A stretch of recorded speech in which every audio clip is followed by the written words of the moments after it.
This brief tutorial will show how easy it is to obtain buckling factors in ETABS. The buckling factor determines the magnitude of the load required to cause buckling of the structure. For this tutorial, we have created a slender 20-story building, only 48 feet square in plan. This shape was chosen as slender structures are more susceptible to buckling. This building was previously analyzed for dead load. Note that this includes self-weight,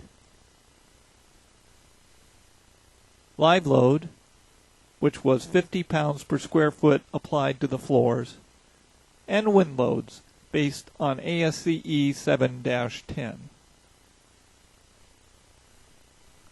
After the analysis, the design was run and satisfactory frame members were selected from auto-select lists. The key to obtaining the buckling factor is the creation of a buckling load case.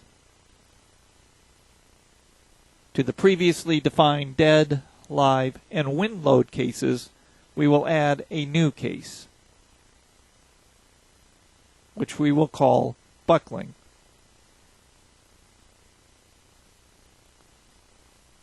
This load case will have, obviously enough, a type of buckling. For this first case, we will use the preset P delta setting of none. This means that no P delta will be used in the buckling analysis. Since P delta alters the stiffness of the structure and thus affects the determination of the buckling modes, we would typically specify that P delta be used, and we will come back to this later. For the applied loads, in the buckling analysis, we will use a combination of 1 times dead plus 1 times the live load.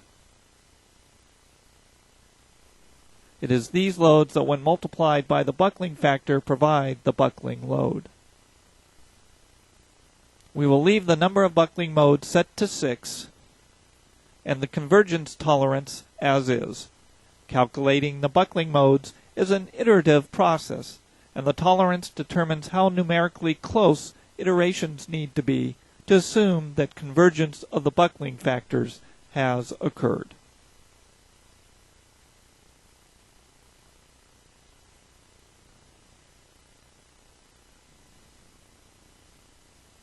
We can now run the analysis to include the buckling load case.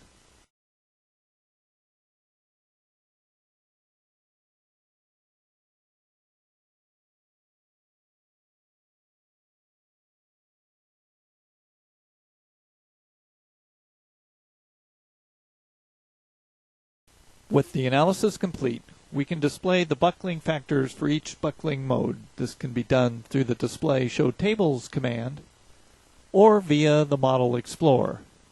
Under Analysis, we expand Results and then Structure Results and right-click on the Buckling Factors option to display. The buckling factors for each buckling mode are displayed. Note that the first mode of buckling will occur if we increased our applied loads by a factor of 2.142. Remember this number, as we will come back to it shortly. We will also expand load cases and display the load cases buckling option.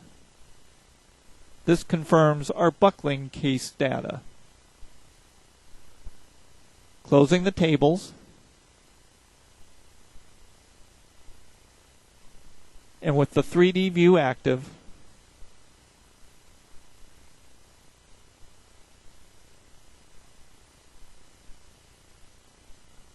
we will view the buckling modes.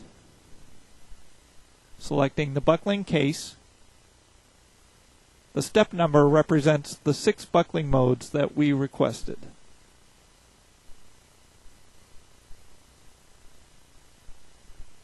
With the first buckling mode plotted, note that the buckling factor is also displayed. Using the VCR buttons, we can step through the other 5 buckling modes.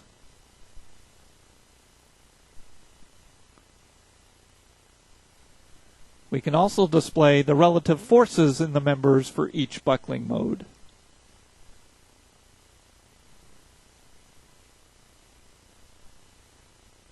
Selecting the first buckling mode and the axial force component, we see that the deformation in the first buckling mode is primarily isolated to the first story.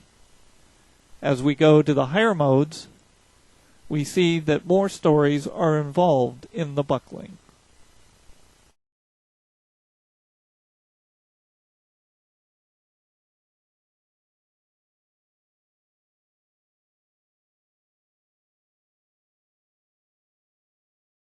Next, we will unlock the model. We are now going to modify the buckling load case to use P delta. Remember that our initial buckling analysis did not have any P delta, and we said that it is important to include P delta when calculating the incremental buckling load. Selecting the buckling case and clicking the Modify Show button, we will alter the case to use P delta. Clicking the Modify Show button, we will use the iterative option based on loads, and we will use a combination of 1 times the dead load, which is self-weight of the structure, and 0.25 times the live load.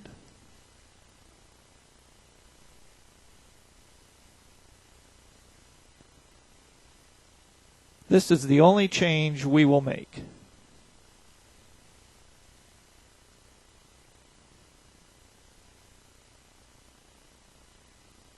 Rerunning the analysis,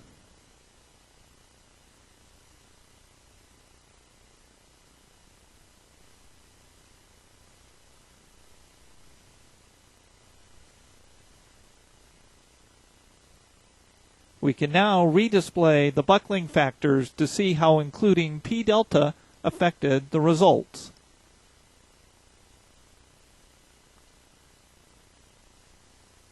Note that the first mode buckling factor is 1.434.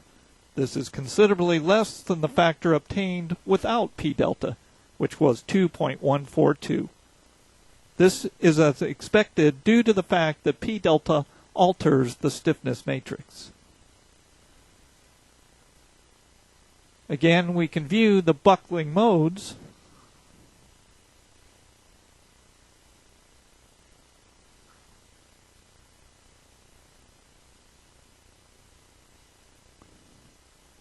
And view the relative forces for the buckling modes.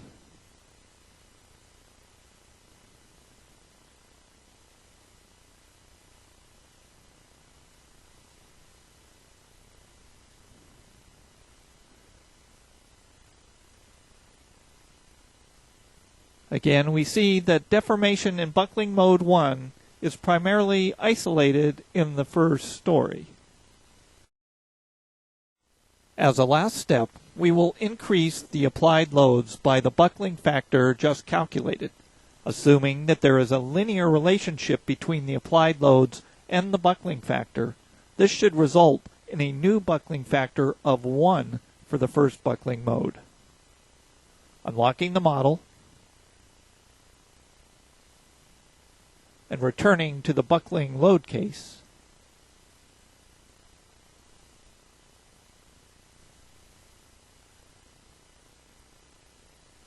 we will apply a scale factor of 1.434 to each of the load patterns.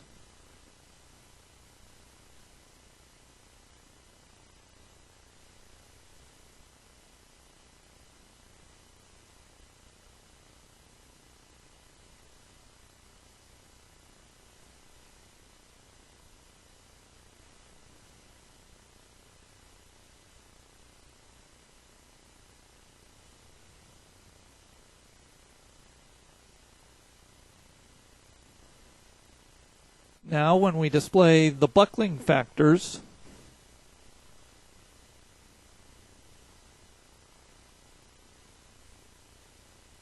we do indeed get a factor of 1 for the first mode, proving that as you increase the applied load, the buckling factor will decrease in a linear relationship. This concludes this tutorial on buckling factors.